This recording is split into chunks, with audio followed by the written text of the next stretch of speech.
heard someone whisper my name from the kitchen at 2 a.m. Then my roommate saw something standing behind me. Started like any other Tuesday. I'd crashed around 11. Dead to the world after a brutal shift at the restaurant.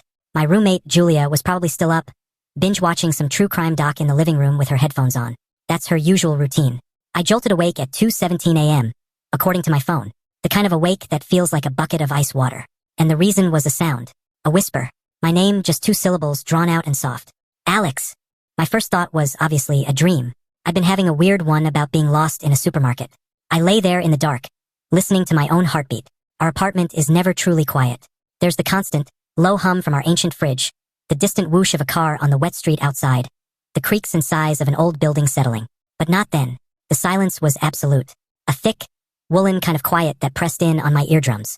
No TV, no Julia, no traffic, just that dull, electric hum from the kitchen.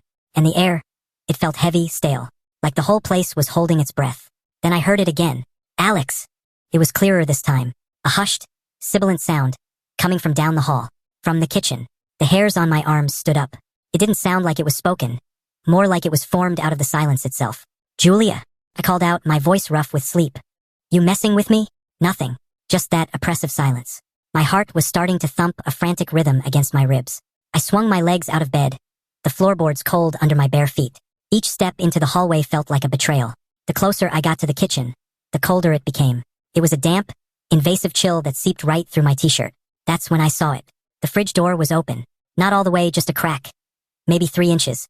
A sliver of sickly, pale light spilled out, cutting a stark line across the checkerboard linoleum tiles. It was the only light in the entire apartment. Julia, this isn't funny, I said, my voice barely above a whisper now. No answer. But I heard my name again. This time, it wasn't from the room. It was closer, more specific. It was coming from behind the fridge. The voice was thin, raspy, impossible to place as male or female. It sounded like static and dry leaves. Every instinct screamed at me to run. But my feet were rooted. I had to know. I had to see. With a trembling hand, I reached for the cool metal handle of the fridge door. The moment my fingers made contact, the light inside flickered violently, once like a camera flash. I yanked the door open. Nothing. Just the usual contents. A half-empty carton of milk, Julia's probiotic drinks, a jar of pickles. The motor gave its familiar, low hum. The whispering had stopped.